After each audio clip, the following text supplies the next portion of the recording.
Assim, até depois da tua morte, Deus vai continuar fazendo milagre por causa de você.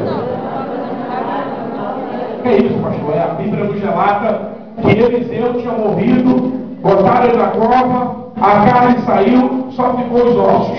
Foi enterrar um homem, teve um princípio de invasão naquele lugar, jogaram aquele defunto em cima dos ossos de Eliseu. E a Bíblia diz que aquele defunto reviveu e saiu correndo atrás daqueles homens que vieram sepultá-lo. Imagina você levando um parente teu para enterrar, chega lá no cemitério, joga ele na cova, ele sai correndo atrás de você.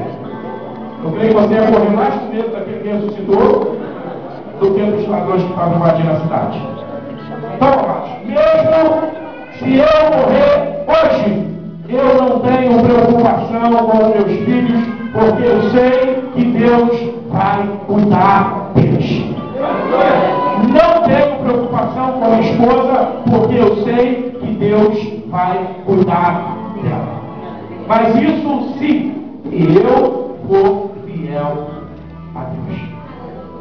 A Bíblia diz que a mulher chega e diz: meu Senhor, o Senhor sabe que o meu marido era temente, teu servo, temente a Deus, morreu, deixou dívidas. E agora os meus filhos serão levados cativos por causa das dívidas que ele deixou. E a Bíblia diz que Eliseu pega: o que eu vou fazer? O que você tem em casa? E essa é a mentalidade normal da maioria. Não tenho nada. E de repente ela diz: a não ser uma botija com um pouco de azeite. A outra viúva diz a mesma coisa: não tenho nada em casa, senão um punhado de farinha e um pouquinho de azeite. Deixa eu te falar uma coisa nessa noite. A Bíblia diz que Eliseu mandou ela pegar vasos, muitos vasos, e ali acontece o grande milagre que a maioria deve saber. Eu não quero entrar aí. Eu só quero te lembrar duas coisas. Numa, a farinha e o azeite, que foi produto do milagre. A Bíblia diz que comeu ela, os filhos e o profeta por muito tempo, até que houve chuva sobre a face da terra.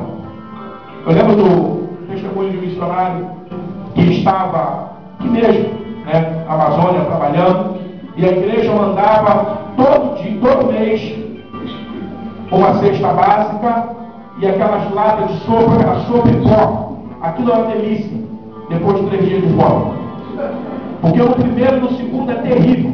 Aí no terceiro você já começa a ver ela com os olhos diferentes. E nem tempo a gente passava fome, tem um tempo lá em casa, a gente passava necessidade e não conseguia comer ela. O bom é que ela rende, porque tu bota 2 colheres e alimenta muita gente. E ele conta o seguinte, ele contou isso pra gente, os testemunhos dele, que um belo mês a igreja não mandou a cesta básica.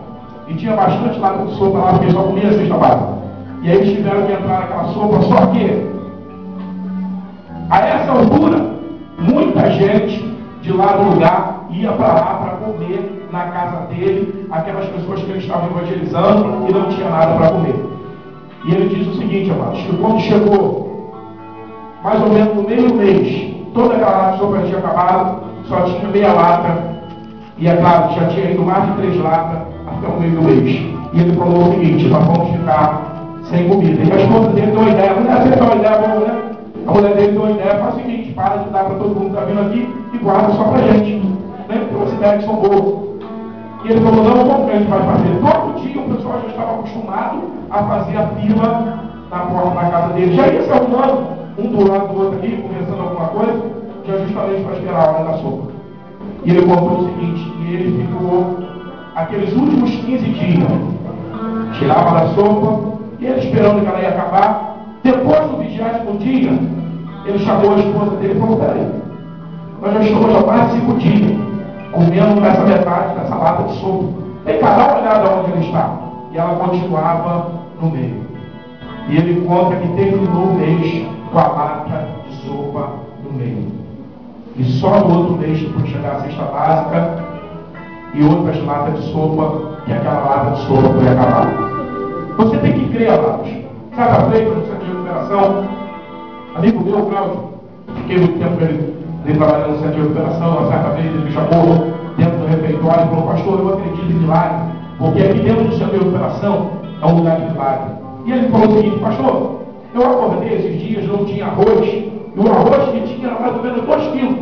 E nós gastamos 8 quilos por dia. E eu peguei, para não preocupar o Alex, eu peguei esses 2 quilos de arroz e coloquei no fogo. E deixei ele lá no fogo, panelão enorme, mas eu sabia que não dava nem para metade do pessoal que estava no centro de operação. E ele disse o seguinte, que perdeu por ali fazendo outras coisas, e de repente ele vai lá olhar o arroz se estava seco, e quando ele tira a tampa, o arroz estava na altura dos 8 quilos. E ele contou para mim, pastor, eu fiquei doido aqui dentro. Eu fui cara doido que já pensa. E ele começou, pastor, eu comecei a perguntar um e outro, quem foi que botou arroz na panela? Até que eu caí sim, que o único que botava arroz era eu, ninguém mais metia a mão, e eu só falou, Claudinho, tu tá doido. O único que bota arroz aí é você. Você que faz o arroz. Aí ele falou, eu dei, mas não tinha como botar, não tinha mais. E o arroz estava lá na altura dos 8 quilos. A hora que a gente bota o pé na estrada um pouquinho, a gente começa a experimentar milagre da parte do Senhor. Se você estiver num lugar que necessita de milagre, você vai ver milagre. Mas se você está num lugar que não precisa de milagre, para que Deus vai fazer milagre? Entenda o seguinte, essa mulher, ela precisava de um milagre. Vira para a pessoa que está do lado e diga assim, ei, você precisa de um milagre. Puxa na tua mente se você precisa mesmo. Porque milagre é necessidade, caso de vida ou morte. Existe um momento que você precisa de um milagre urgente. Aquela mulher, ela ia ficar sozinha. Seus filhos seriam levados cativos. Ela precisava de um milagre. E aí, se você precisa de um milagre, aí Deus está pronto para fazer o milagre. E às vezes ele ainda deixa passar um pouquinho os dias, o milagre ficar mais gostoso. Eu quero que você imagine agora, antes da gente parar a oração, pega o seguinte comigo. Versículo de número, capítulo 4. Capítulo 4 do 2 Reis. Eu quero que você entenda isso aqui, a facilidade que foi para ela. Versículo 7 diz assim: então veio ela e o fez saber ao homem de Deus. E disse ele: vai, vende o azeite, paga a tua dívida, e tu e os teus filhos vivem do resto. Eu estava imaginando isso aqui, amados. Minha mente é fértil. Imagina o seguinte: eu fui comprar uma garrafinha de azeite hoje lá para casa e comprei no puro, vírgula, né? Hoje em dia você sabe que tudo é puro, na verdade não é puro, senão serve para o Senhor purificar tudo. Eu comprei um mel puro, o camarada falou, mostrou até as abelhas, fora o papo. E com menos de 2 dias lá em casa, ele cristalizou todo dentro do vidro, ficou branquinho. Eu falei, meu Deus do céu, com 30 e poucos anos nas costas, caí num golpe, não fiquei revoltado lá. E quanto mais ele curtia, mais gosto de detergente ele tinha. E eu fiquei parado, nunca mais eu caio nessa. Essa semana teve um quarto que me convenceu. Parou do meu lado, me mostrou, barra dele, mas meu filho mostrou tudo, não quero. Aí é 3, é 5, no final eu estava falando que era 3. Eu não quero. Sai que eu falo que pera. Tem gente muito enganadora, tem muita gente, mel, não sei o quê. Tem uma vez que eu comprei um produto numa garrafinha que era para limpar alumínio. Meu Deus, que eu me fez pecar. Na minha frente ele pegava essas tampas de fogão, naquela boca do fogão, e passava aquele produto, mano. O negócio ficava limpinho, clarinho. E eu me lembro que eu fui exagerado, eu comprei uma garrafinha, comprei umas 4, 5, aquela garrafinha, botei no bolso, com cuidado, vim para casa naquele dia, tinha um aniversário para mim, na Tempo Verde, que meu Fusca andava, ele tinha umas rodas de alumínio, tá tudo preta. Meu Deus, eu estou vendo, eu passando na roda do carro, ficando aquela roda bonita, vim embora para casa. Cheguei em casa, você tem ideia? Eu entrei em casa, botei a bolsa, não bebi água, não bebi de nada. Eu já dei de mão naquela garrafinha e fui direto para as rodas do meu carro. Eu comecei. E passei, e olhei, e estava a mesma coisa para Jesus. Não é essa. Experimentei todas elas. Nenhuma delas fez o milagre. Guardei todas elas na bolsa. Falei, Jesus, eu vou encontrar aquele homem em cima daquela estação. E no tempo ela ia do lado, foi no mínimo, eu vou jogar lá de cima. Mas Deus é bom, mas eu nunca encontrei o homem. Andei com aquelas garrafinhas, uns 3 ou 4 vezes, toda vez que a Cristina vinha, aquela garrafinha da boca, onde deixa besteira, foi tratar com as garrafas de Deus. Eu ainda tenho esperança de encontrar ele.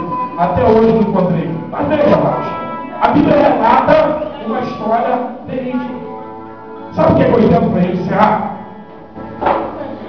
Quando Eliseu diz, vende o azeite. Você imagina essa mulher? Como eu falei, eu comprei uma garrafinha hoje, um pouquinho maior que essa aqui, por R$8 azeite. Hoje tem máquina para extrair o azeite. Imagina na época. Quanto valia um vaso cheio de azeite, principalmente na necessidade que estava na fome? Quando não estava com fome, você imagina um vaso de azeite, quanto valia? Outra coisa, você imagina quem é que não queria esse azeite? Sabe por quê?